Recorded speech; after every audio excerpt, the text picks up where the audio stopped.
I'm an addict. My name's Mark. Hey, Mark. I want to say good evening to all of my friends here. There's people here I've done service work with for decades. It's good to see you guys and gals. It's a privilege for me to introduce Sam tonight. And it's a bigger privilege to sponsor Sam. We've worked together the last several years, and Sam exemplifies to me what I believe service work is going to look like in Narcotics Anonymous moving forward. He is an over the road truck driver that I know he's not at home tonight. He hadn't been home all day, and he's been here all day. He was using the Zoom a long time before it was cool. He's actively doing step work. He's engaged in this program. He is a pleasure for me to sponsor, and it's my privilege to share him with you tonight. Thank you. Thanks, Mark. My name's Sam, and I'm an addict. I'm from the Panhandle area of Narcotics Anonymous in Amarillo, Texas. I'm part of the Best Little Region and part of the Plain State Zonal Forum. We said we were going to speak on gratitude, and I called Mark, and I'm like, oh my gosh, what do I do? And he says, the first place I would start is the book and look and see in the index where it talks about gratitude. I was like, cool, I can do that. There's only 4 pages in the basic text that's listed as part of gratitude. So that wasn't much information. And then I realized that I just needed to get comfortable because all the information was right here. When I got here, I didn't have gratitude.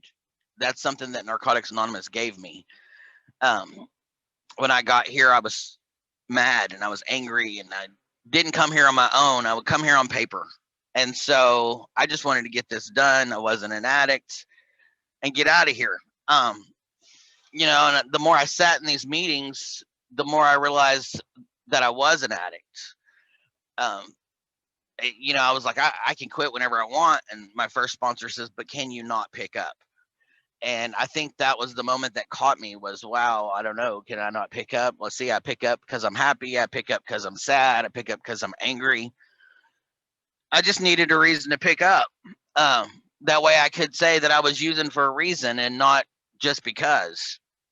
And so that caught my attention, and I stuck around. I got a sponsor. And I realized that, when I first got here, when we talk about our gratitude speaks, when we care and share the NA way. Well, I didn't care and I didn't share the NA way. And it took me a very long time to get gratitude because I was angry and I was selfish. And I can remember whenever my sponsor said, you're probably going to sponsor some people down the road. And I was like, my first thought in my head was, who the hell has time for that? I can barely take care of myself. And then I realized later down the road, as people started talking to me and asking me, I was like, well, okay, I might want to do this. I heard somebody share earlier about how they got into service work because of a resentment. And that's exactly why I got into service work, because I was angry about something that was going on at the area. And my sponsor said, well, why don't you just show up to an area meeting? And I said, well, maybe I just will. And I walked out of that area meeting being elected as the vice chair of the area. And I got home and I was like, what did I just do? And that was 6 years ago, and I have not looked back. I've continued to serve on a service committee at some point because I realized that the days that I think I don't have time for it is the days that I need to make time for it. This program saved my life, and how do I put a price tag on that? So anything that I need to do to give back is what I'm going to do, because the reality is that one of my children might end up in here one day, and I want to make sure this program is still here for them. When I was trying to figure out what to speak about, Mark says, you can plan for everything, but then something's going to happen that day, and then you're going to end up talking about something else. And my week's been going smooth. And then today I broke airlines and all kind of crazy stuff happened. And, you know, I had time to sit and ponder about tonight. And I realized that the path that I've taken and the person I am today is because of Narcotics Anonymous.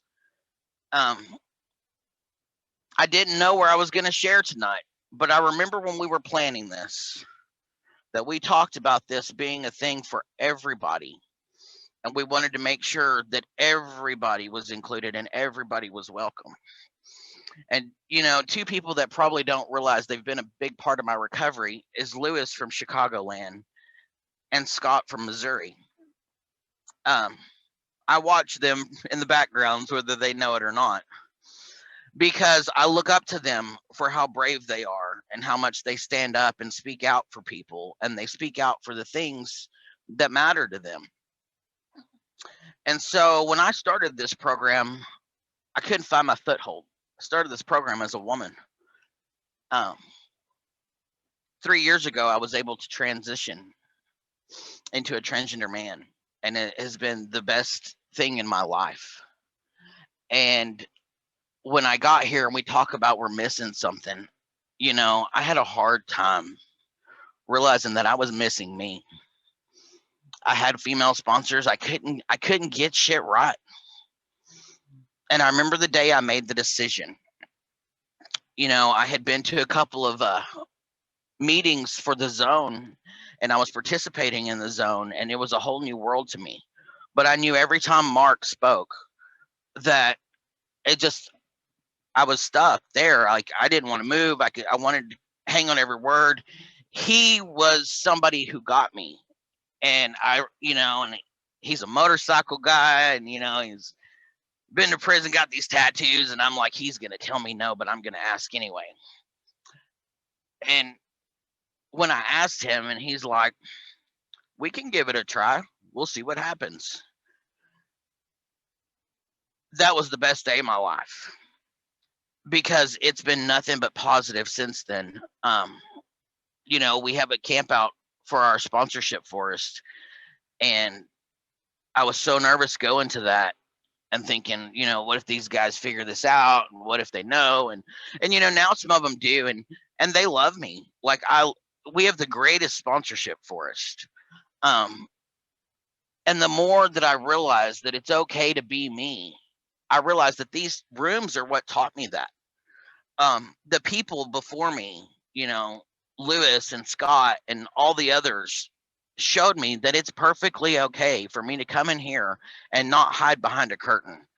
And, you know, regardless of what happens in the outside world and how I get treated out there, I had to let that go to realize that no matter what your status, we were all hiding behind a curtain at some point. And so it was easier for y'all to accept me and be okay coming in here, because I had people that were like me, even when they weren't like me. And that helped me along so much. You know, it's something I struggled with over my using. It's something I struggled with for my entire life. And I really feel like my life really started 3 years ago. I mean, I'm a completely different person today than I was even when I came in these rooms. And for me to take that step was like taking a step backwards in Narcotics Anonymous too, and trying to figure out my foothold, because I don't live in the greatest place for acceptance on things like the LGBTQIA community. But we're learning together. And the difference is people are being more open-minded in my region and in my area to figure that out. And the ones that aren't being so open-minded, the other guys are helping them out. I'm realizing that I don't have to fight this battle alone. You know, today I don't have that urge to use.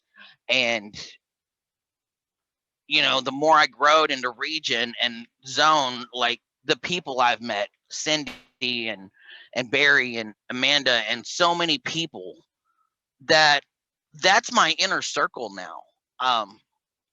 Even if I quit serving on zone, I wouldn't quit coming to zone, because I feel like that's probably the closest family I have out of all of Narcotics Anonymous is the people on Zone.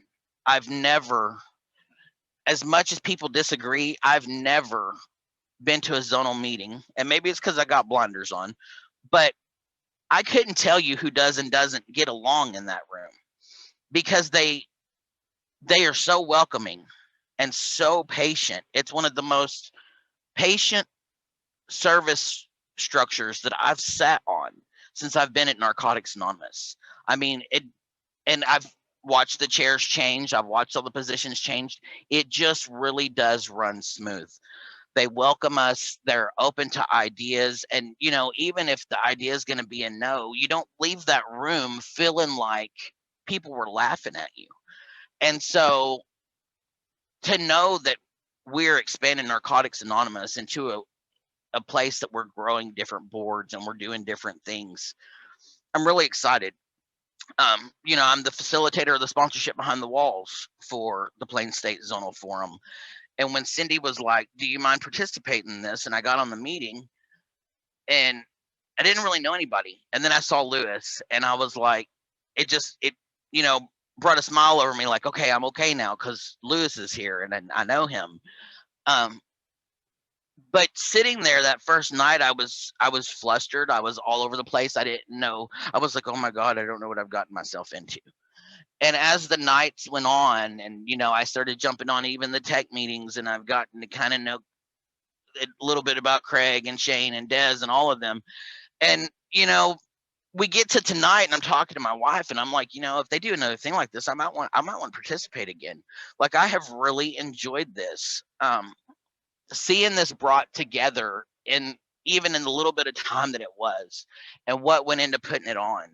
Like, I am so grateful for all of those people who did all those things. And I'm also grateful to have been able to play just a little bitty part of that. You know, today, used to, I didn't say anything.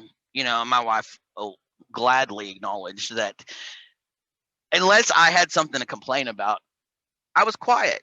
And so, you know, I thought that was right. That's how I was raised. You weren't bitching and things were good. You know, and today I can tell people thank you and be grateful. You know, I mean, earlier I was in the shop and I was like, you know, that man's just doing his job. And I was like, thank you so much. And he's like, it's my job. And I'm like, yeah, but you have no idea. Like, he just saved my whole day. And things can happen. And, you know, I'm not a person of change and I have the worst job for that because things change in trucking every day. And sometimes I think God has a sense of humor and he put me here on purpose because I'm horrible at change. And through this job, I've had to learn patience. I can tell you I was not a patient driver before I became a professional truck driver. And something about being in the truck just changed me.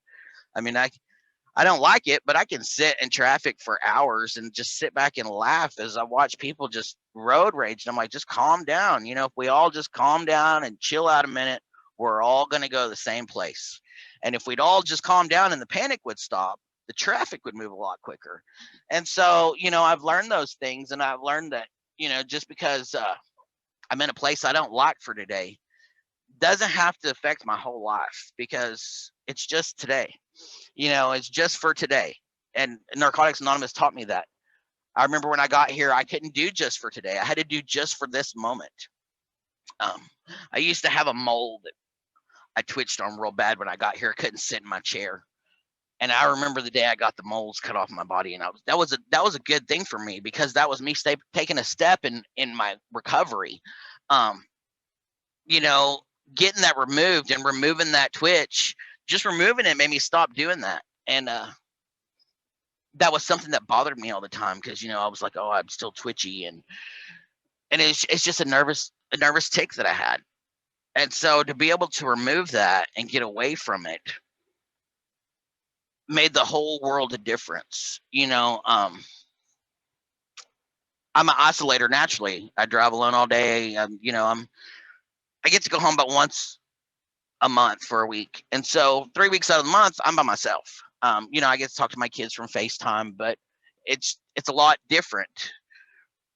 And I get overwhelmed real easy. And my wife knows to tell me that you know, hey, are you okay? Do we need to leave Walmart? And so I've learned that it's okay for me to say, hey, I'm ready to get out of here. And she'll be like, okay, I'll check out. And, you know, but I don't have to let myself get to that point of panic. I don't have to isolate when I go home. You know, but there was something that we were concerned with me getting clean and having this job. And I've learned ways like, you know, the Zoom meetings are awesome. And I really hope this sticks around even after the pandemic. It's a way for all of us to connect. You know, New Year's Eve, I felt like I wasn't by myself. Like watching people dance on the screen and stuff, that was the best part of my day. And I thought I was going to come to a few things of this, and I ended up staying all day yesterday and all day the day before and most of the day today until I had the truck issue. And, you know, like, I'm glad that my job gives me that because I can just turn on my headset and drive and listen to all y'all. You know, today I go to things like the multi-zones, and I remember listening to Patty when she said about service woodies, and I'll never forget that moment. And we share that story all the time. You know, and it's just realizing that people who sit on the boards are just like me. They're not. When I got here, I thought, oh wow, those are the big people, but we're not. When y'all say that we are all the same, we really are all the same. And I finally understand that for myself, is that y'all are no different than I am, and I can be me, and that's totally acceptable. Nobody's gonna laugh. You know, my aunt recently came in these rooms, and me explaining that to her and watching her with the doubt in her face reminded me of where I was at, you know, 7 years ago. And you never realize how much you grow until you get to take a moment with a newcomer, and especially a newcomer that's really close to your heart. And so, you know, it's resounding in my head that, you know, we keep what we have by giving it away. Yeah, because it reminds us of what we have and where we came from. And, you know, without that, my ego gets in the way. And so I'm glad to have a very understanding sponsor who is on a different level than I am and can teach me so many coping mechanisms that I never would have been able to figure out on my own. I can positively say that I'm a more calming and understanding guy today for some of the advice that he's given me in the past.